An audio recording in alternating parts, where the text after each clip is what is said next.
Hello guys, आज हम strength of material के पार्ट 2 के क्वेश्चन डिस्कस करेंगे। ठीक है, जो एसएससी जेई या यूपी ट्रिपल एस जेई जो भी आपके कम्पिटिटिव एग्ज़ाम होते हैं, ठीक है, उसमें यूज़ किए जाते हैं। ठीक है, और आज हम जो फर्स्ट क्वेश्चन है वो लेते हैं। फर्स्ट क्वेश्चन है, विच cross section of A cantilever beam which is loaded with UDL can give economical design. ठीक है, ने कहा है कि कैंटिलेवर जो बीम है, जो आपका कैंटिलेवर बीम है, उस पर अगर हम यूडीएल लगा दें तो सबसे ज़्यादा बेस्ट इकोनॉमिकल यानी कि जो डिज़ाइन होगा उसके लिए हम कौन सा क्रॉस सेक्शन का यूज़ करेंगे, स्क्वायर का या सर्कुलर का, आई सेक्शन का या रेक्टेंगुलर का। तो उसका करेक्ट आंसर हो जाएगा ऑप्शन नंबर सी यानी कि आई सेक्शन। ये जो आई सेक्शन है, आपने जो रेल की पटरी वगैरह पे, जहाँ पे जो रेल वगैरह के जो नीचे पटरी डली होती है ना, उस पर भी क्या होता है, आई सेक्शन की बीम डली होती है। ठीक है, तो करेक्ट आंसर हो जाएगा ऑप्शन नंबर सी। नेक्स्ट है, the radius of curvature of A stressed beam and the modulus of elasticity, यानी कि इसमें रेडियस ऑफ कर्वेचर के on the modulus of elasticity, इसके के बीच का रिलेशनशिप बताना है। ठीक है, तो क्या होता है, M upon I equal to sigma upon Y equal to E upon R, यानी कि यह है मॉडुलस ऑफ इलास्टिसिटी और ये रेडियस ऑफ कर्वेचर। तो मॉडुलस ऑफ इलास्टिसिटी और रेडियस ऑफ कर्वेचर में जिनका रिलेशनशिप है वो क्या हो जाएगा इस टाइम, ये क्या, हैव अनप्रिडिक्टेबल रिलेशनशिप।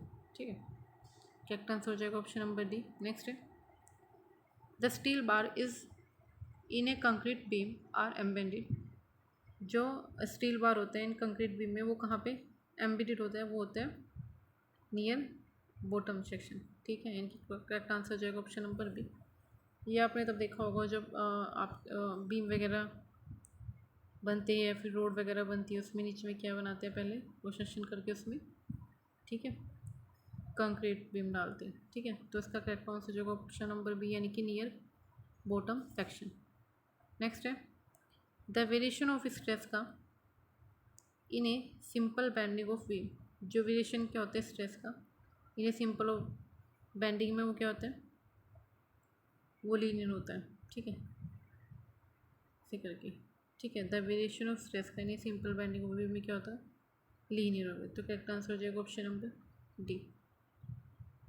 नेक्स्ट है, the bending stress on the neutral axis of the cross section beam, जो आपकी न्यूट्रल एक्सिस पे जो बेंडिंग स्ट्रेस होती है, ठीक है, वो कैसी होती है, वो होती है ज़ीरो। कैसी होती है, ज़ीरो। तो करेक्ट आंसर हो जाएगा ऑप्शन नंबर सी। नेक्स्ट है, the cross section of a member is subjected to a uniform shear stress, the strain energy stored per unit volume, जो स्ट्रेन एनर्जी हमें इसमें निकालनी है, ठीक है, पर यूनिट वॉल्यूम किसके इक्वल होती है, तो स्ट्रेन एनर्जी किसके equal, half into stress into strain.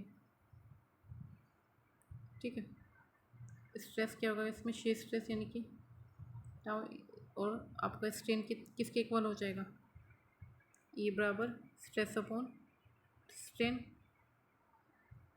ठीक है, क्या हो जाएगा, स्ट्रेस अपॉन स्ट्रेन। तो इसका ये क्या हो जाएगा, इसमें क्या निकालना है हमें, स्ट्रेन, तो स्ट्रेस अपॉन ई। ठीक है, ये आपका स्ट्रेस,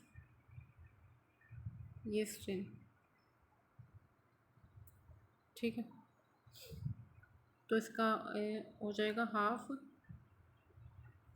ये स्क्वायर हो जाएगा टाउ का स्क्वायर अपॉन, ये क्या हो जाएगा इसके ऊपर, टाउ का स्क्वायर बाय जी। ठीक है, तो इसका करेक्ट आंसर हो जाएगा option number C, shear stress का स्क्वायर बाय 2 इंटू जी। जो जी है वो क्या है, modulus of rigidity. Modulus of rigidity यानी कि शेयर मॉडुलस क्या है, shear stress upon shear strain. ठीक है, shear stress upon shear strain, तो इसमें क्या हमें क्या निकालना है, शेयर स्ट्रेन निकाल लिया, तो क्या हो जाएगा, जो मॉडुलस ऑफ रिजिडिटी यानी कि जी हो जाएगा, ये यहाँ पे चला जाएगा। ठीक है, तो करेक्ट आंसर हो जाएगा ऑप्शन नंबर सी।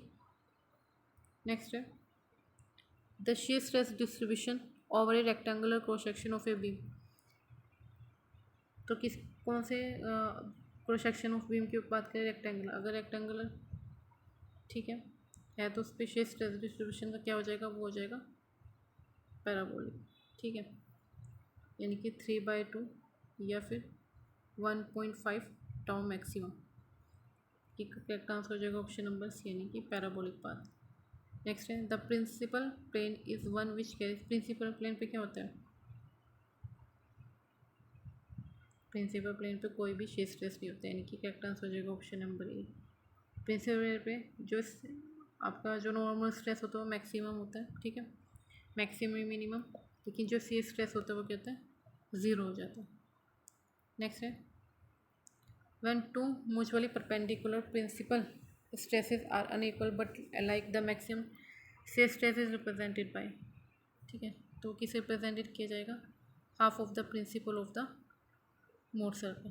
तो करेक्ट आंसर हो जाएगा ऑप्शन नंबर बी कि σ1 माइनस σ2/2। ठीक है, अगर जो आपके दो परपेंडिकुलर स्ट्रेस है यहाँ पे, ठीक है, तो मैक्सिमम शेयर स्ट्रेस को रिप्रेजेंट किया तो हाफ इंटू σ1 माइनस σ2/2। तो करेक्ट आंसर हो जाएगा ऑप्शन नंबर सी। नेक्स्ट है चेरेनकाइन थ्योरी होती है of failure is applicable for which of the types of material. चेरेनकाइन थ्योरी होती है वो किसके लिए एप्लीकेबल होती है? ठीक है, चेरेनकाइन थ्योरी किसके लिए एप्लीकेबल होती है? तो ये होती है ब्रिटल मटेरियल के लिए। तो करेक्ट आंसर हो जाएगा ऑप्शन नंबर ए। ठीक है, नेक्स्ट है the polar section modulus of A solid circular shaft of A diameter D about an axis through it centres of gravity. ठीक है, तो उसने क्या बोला है? Polar section modulus. ठीक है, अगर हम इसके मोमेंट ऑफ इनर्शिया की बात करें सॉलिड की तो कितना होता है? π/64 सर्कुलर की, यानी कि π/64 T⁴। ठीक है, देगा मोमेंट ऑफ इनर्शिया। अगर हमें इसका वो पोलर मोमेंट ऑफ इनर्शिया निकालना है तो क्या हो जाएगा? π/32 D⁴। ओके, डिवाइड हो जाएगा 2 से। अगर हमने सेक्शन मॉडुलस निकालना है, ठीक है, यानी कि Z निकालना है तो क्या हो जाएगा? π/64 T⁴ डिवाइड बाय y, यानी कि D/2 कितना हो जाएगा? π/32 D⁵। ये हो गया हमारा सेक्शन मॉडुलस। अगर हमें पोलर सेक्शन मॉडुलस निकालना है, ठीक है, अगर हमें क्या निकालना है? पोलर सेक्शन मॉडुलस, तो उसको किससे डिवाइड कर दो? D/2 से, यानी कि polar section modulus ZP is equal to polar moment of inertia divide by y/2। तो कितना हो जाएगा? यहाँ डाल के पुट कर दो π/16 D⁵। तो ये हो जाएगा पोलर सेक्शन मॉडुलस।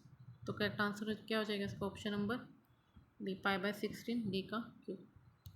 नेक्स्ट है strain is define as the ratio. जो स्ट्रेन होता है वो क्या? Change in volume to original volume, change in length to original length, change in cross section area to original cross section area. तो इसका correct answer हो जाएगा option number D की सभी। नेक्स्ट है for ductile material the most appropriate failure theory. Ductile material के लिए कौन सी होगी? ठीक है, या तो शेयर स्ट्रेस होगा या फिर डिस्टॉर्शन एनर्जी। तो फिर क्या हो जाएगा इसमें कि करेक्ट आंसर हो जाएगा ऑप्शन नंबर ए, यानी कि maximum shear stress theory. Next है consider the following theories of failure. किसके लिए बतानी है? डक्टाइल मटेरियल के लिए। तो डक्टाइल मटेरियल के लिए अभी हमने देखा क्या, या तो शेयर स्ट्रेस या डिस्टॉर्शन एनर्जी। तो करेक्ट आंसर हो जाएगा ऑप्शन नंबर डी, यानी कि COD। नेक्स्ट है stress due to change in temperature develop in a bar depends upon. तो चेंज इन टेम्परेचर जो, ठीक है, डेवलप होता है बार के अंदर, ठीक है, उसमें जो स्ट्रेस होता है किसके इक्वल होता है? यानी कि E∝ Δt। Young modulus of elasticity, thermal coefficient और चेंज इन टेम्परेचर। तो क्या होगा, coefficient of the thermal expansion, यानी कि करेक्ट आंसर हो जाएगा ऑप्शन नंबर ए। नेक्स्ट है, if equal and opposite forces applied to a body tends to elongate it. अगर हमें इक्वल और अपोजिट फोर्स बॉडी में अप्लाई करना है, ठीक है, तो कौन सा स्ट्रेस डेवलप होगा, तो उसमें होगा टेंसाइल स्ट्रेस। ठीक है, equal and opposite force applied to a body to elongate it, तो क्या हो जाएगा, टेंसाइल स्ट्रेस। अगर कोई बॉडी है, ठीक है, इसमें दो अपोजिट और इक्वल फोर्स को अप्लाई करेंगे, उसे इलोगेट करेंगे, उसे खींचेंगे, टेंस करेंगे, तो उसमें कौन सा स्ट्रेस प्रोड्यूस होगा, टेंसाइल स्ट्रेस। तो करेक्ट आंसर हो जाएगा ऑप्शन नंबर ए। नेक्स्ट है, the total elongation produce in a bar of uniform section hanging vertical downwards due to its own weight is equal to the that produce by a wait.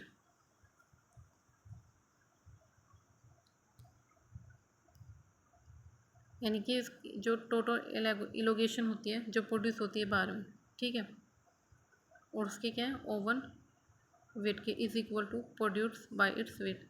जो own weight होता है, ठीक है, एक uniform cross section है, ठीक है, इसका जो ओवन वेट होगा क्या होगा, W/2A मैक्सिमम, ठीक है, कि load by 2 into maximum area is equal to the produce by the weight. तो कितना हो जाएगा, जो सिंपल वेट होगा कितना होगा, W/A, यानी कि लोड बाय एरिया, तो इसके इक्वल हो जाएगा half of the weight of the bar applied to the lower end, यानी कि करेक्ट आंसर हो जाएगा ऑप्शन नंबर बी। ठीक है, नेक्स्ट है, if a composite bar the resultant strain.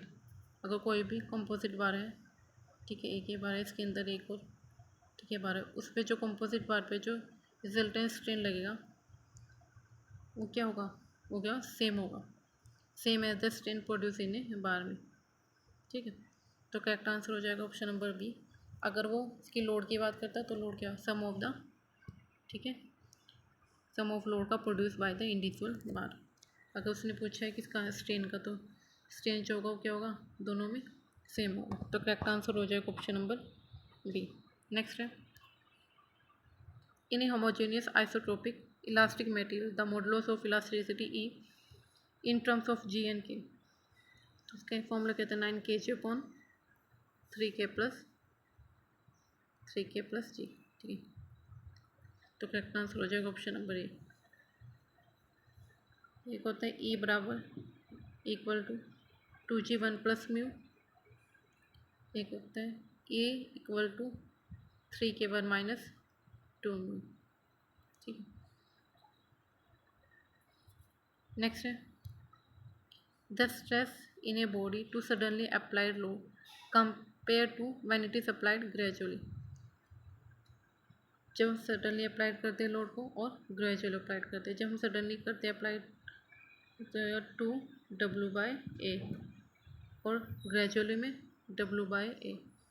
ठीक है, तो वो किसका हो जाएगा उसका, तो the stress in a body to suddenly applied load is compare to that of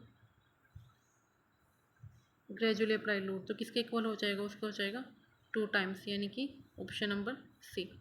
ठीक है, नेक्स्ट है, ओके, थैंक यू।